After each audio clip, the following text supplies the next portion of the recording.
Assalamualaikum warahmatullahi wabarakatuh. Innal hamdalillah nahmaduhu wa nasta'inuhu wa nastaghfiruh wa na'udzu billahi min shururi anfusina wa min sayyiati a'malina. May yahdihillahu fala mudilla lahu wa may yudlil fala hadiya lahu. Asyhadu an la ilaha illallah wahdahu la syarika lah wa asyhadu anna Muhammadan abduhu wa rasuluhu la nabiyya ba'dah. Allahumma shalli wa sallim ala sayyidina Muhammadin wa ala alihi wa sahbihi ajma'in. Amma ba'du fa ya ibadallah, usikum wa nafsi bitaqwallah, faqad fazal muttaqun. Ittaqullaha haqqa tuqatihi wa la tamutunna illa wa antum muslimun. Ma'asyiral muslimin, jamaah salat Jumat rahimakumullah. Marilah kita bersama-sama memuji syukur kehadirat Allah Subhanahu wa taala.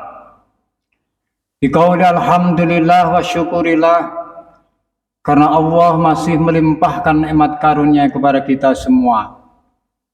Kita diberi nikmat iman, Islam, juga nikmat sehat walafiat, sehingga alhamdulillah kita bisa melaksanakan berbagai aktivitas kita sehari-hari selama 24 jam, tentunya dalam rangka untuk beribadah kepada Allah Subhanahu wa taala.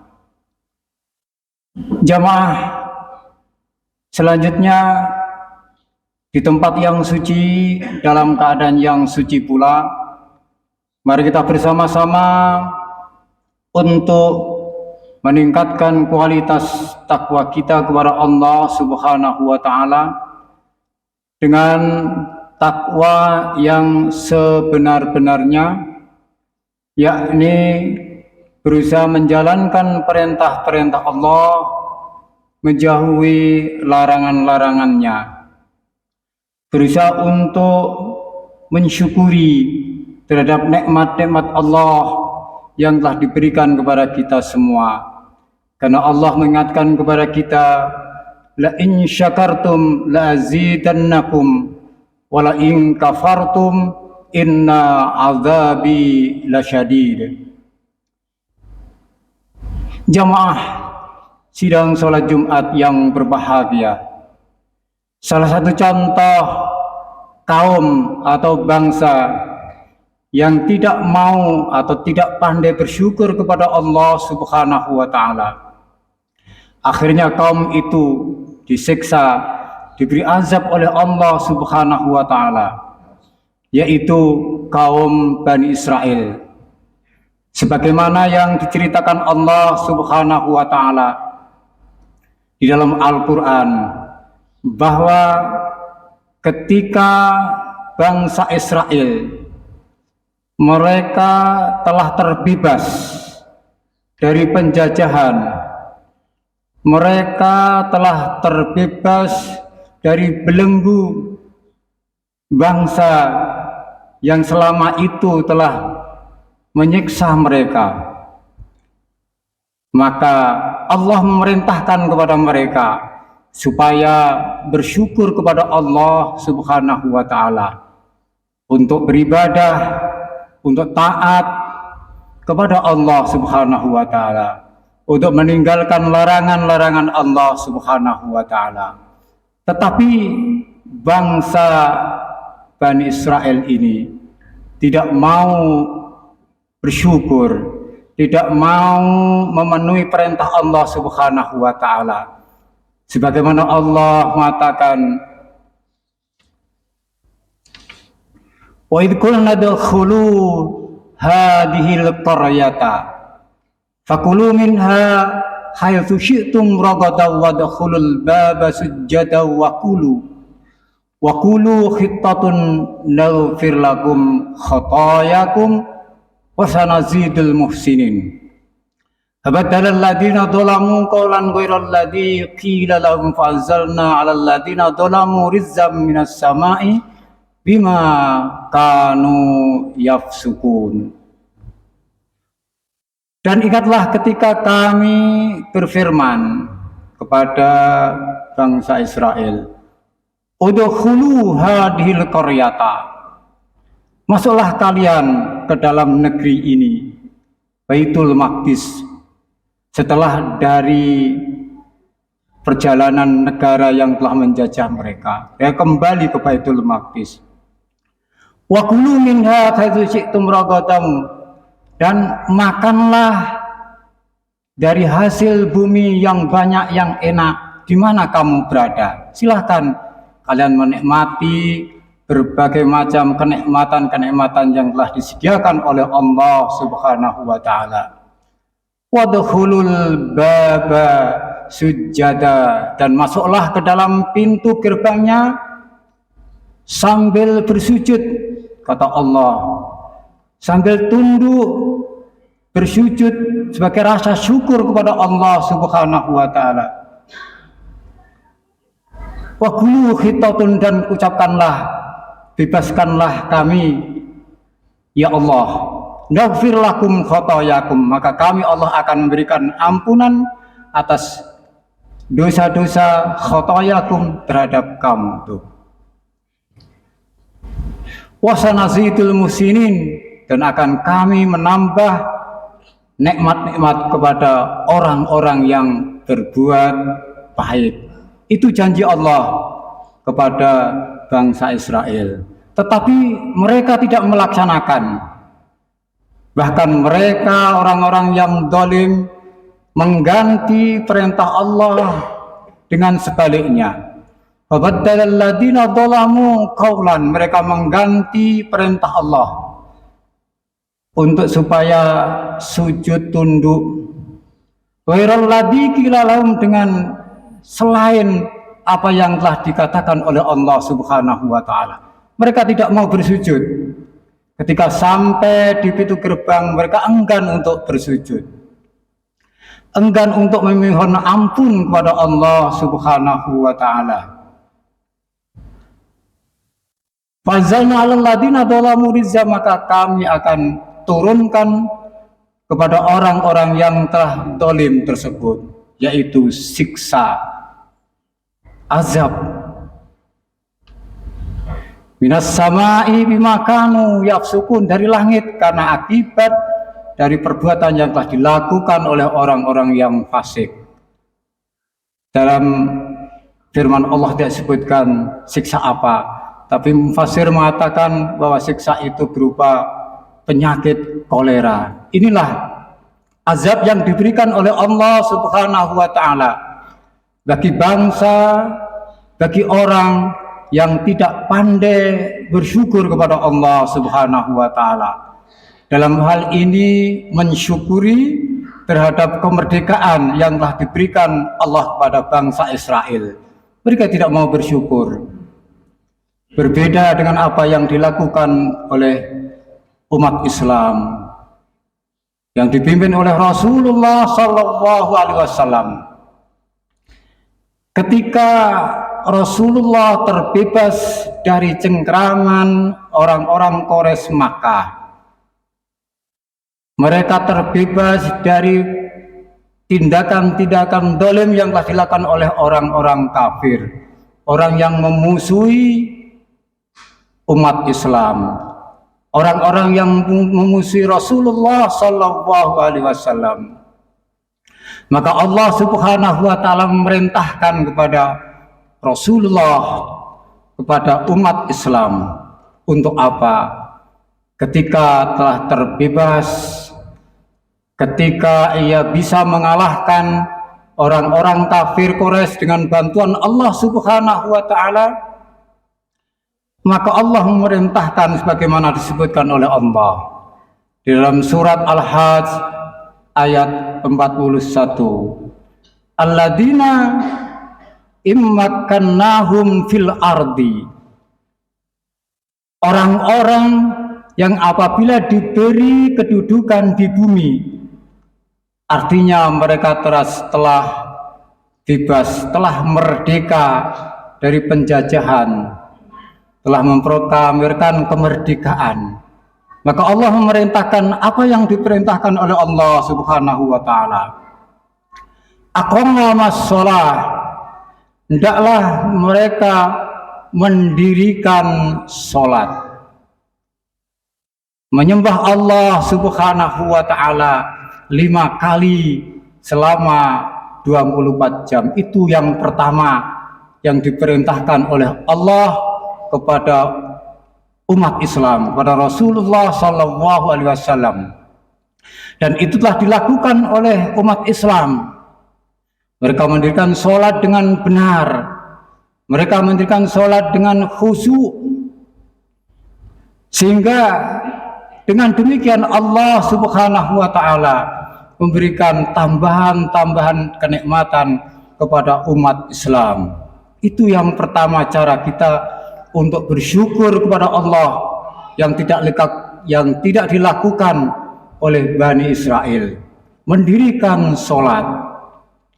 Mendirikan sholat berbeda dengan mengerjakan sholat. Oleh karena itu, kenapa banyak orang Islam yang beragama Islam mengerjakan sholat tetapi masih melakukan pelanggaran, masih melanggar hukum, masih melakukan hal-hal yang tidak diperbolehkan oleh agama. Itu semua karena mereka belum mendirikan sholat, tapi baru mengerjakan sholat. Oleh karena itu, poin yang penting yang pertama adalah bahwa untuk mengisi kemerdekaan, termasuk kemerdekaan Republik Indonesia yang ke-78 yang baru 1 hari kita peringati itu, maka sebagaimana yang dilakukan oleh Rasulullah SAW bagi umat Islam, maka yang pertama adalah menjaga sholatnya dengan mendirikan sholat, tidak sekedar sholat. Karena Allah mengatakan innas sholata tanha anil fahsya wal munkar. Sehingga sholat itu bisa mencegah pelakunya dari perbuatan keji dan mungkar.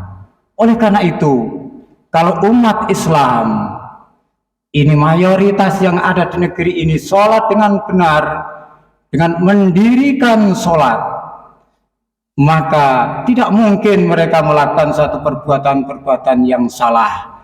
Tidak mungkin mereka mencuri, tidak mungkin mereka melanggar hukum dan melanggar norma-norma yang lain. Karena itu bukanlah ciri orang-orang yang mendirikan sholat. Kemudian yang kedua yang dilakukan oleh Rasulullah SAW setelah mendirikan sholat, maka wa'atuz zakah, menunaikan zakat, memberikan infak, sedekah dan lain sebagainya. Ada kepedulian terhadap masyarakat, terutama yang du'afa atau tidak mampu.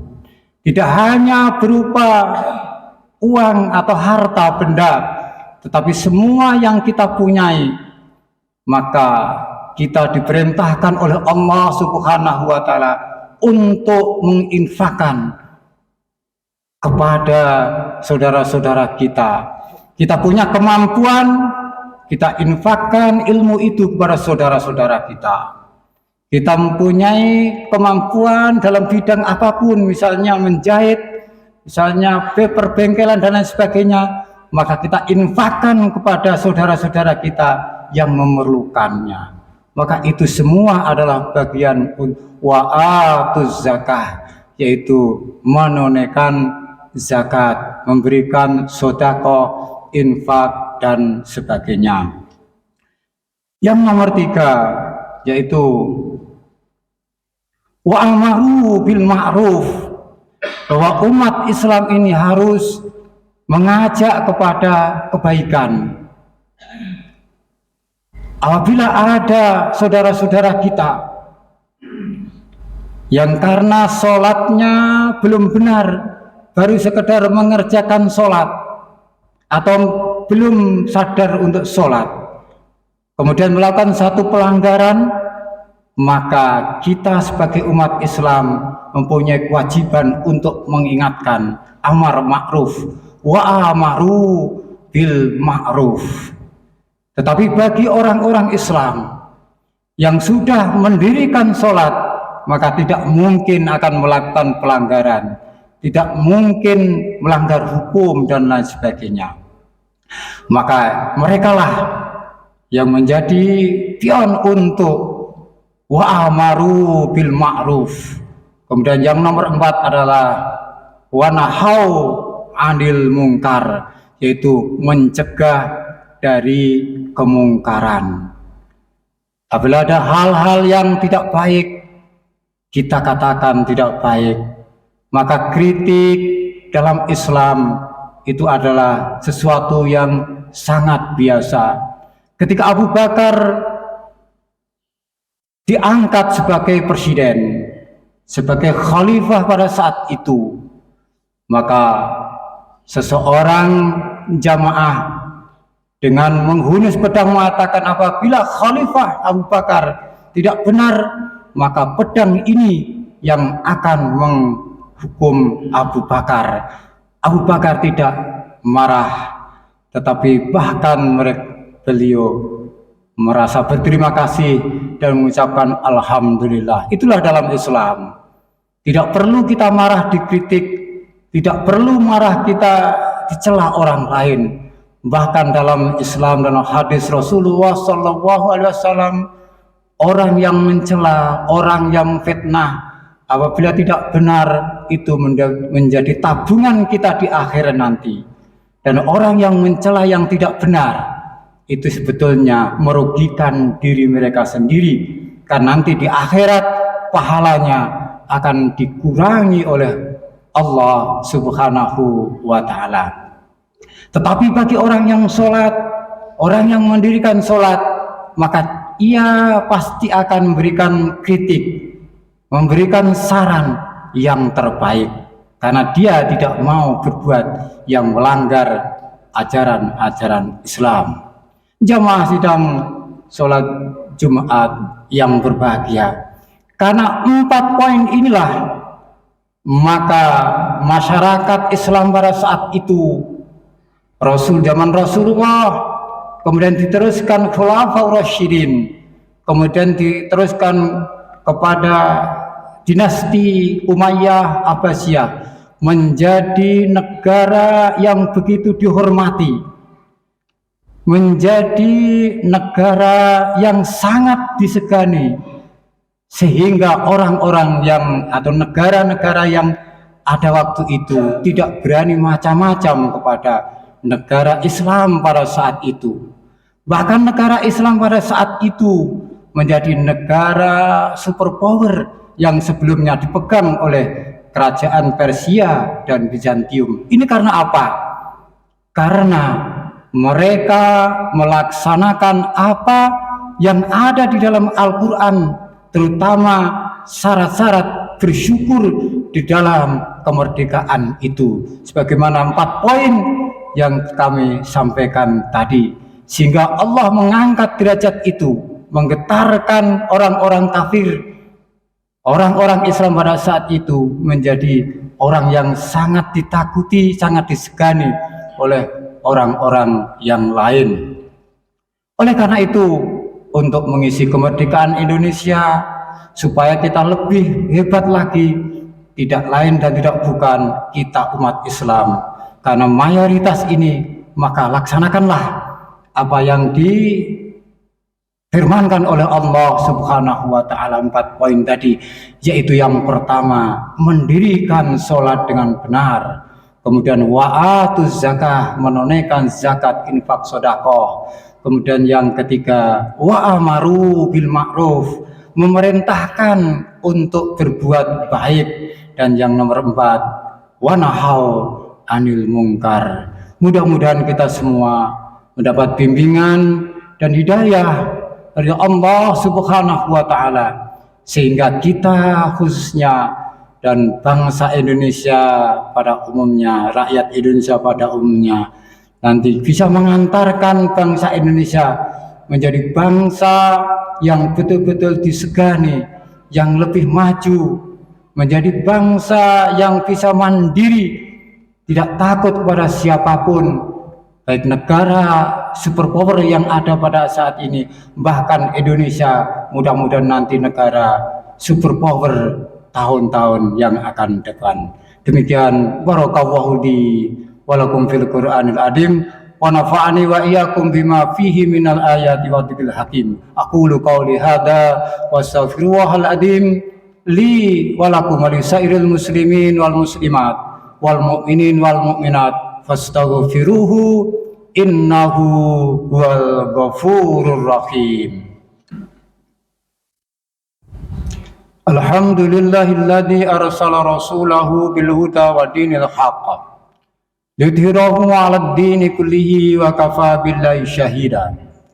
Asyhadu an la ilaha illallah wahdahu la syarikalah wa asyhadu anna Muhammadan abduhu wa rasuluhu la nabiyya ba'dah. Allahumma shalli wa sallim ala sayyidina Muhammadin wa ala alihi wa sahbihi ajma'in. Amma ba'du fa ya ibadallah, usikum wa nafsi bitaqwallah faqad fazal muttaqun. Ittaqullaha haqqa tuqatihi wa la tamutunna illa wa antum muslimun. Ma'asyiral muslimin, jamaah salat Jumat rahimakumullah. Marilah kita akhiri khutbah yang kedua dengan berdoa memohon kepada Allah Subhanahu wa taala. Innallaha wa malaikatahu yusholluna 'alan nabi. Ya ayyuhalladzina amanu shallu 'alaihi wa sallimu taslima. Allahumma shalli 'ala sayyidina Muhammad wa 'ala alihi wa sahbihi ajma'in. Allahumma ighfir lil muslimin wal muslimat wal mu'minin wal mu'minat al ahya'i minhum wal amwat. Innaka sami'un qaribun mujibud da'wat wa ya qadiyal hajat. Rabbana dhalamna anfusana wa illam taghfir lana wa tarhamna lanakunanna minal khasirin. Rabbana la tuzigh qulubana ba'da idh hadaitana wa hab lana min ladunka rahmah innaka antal wahhab.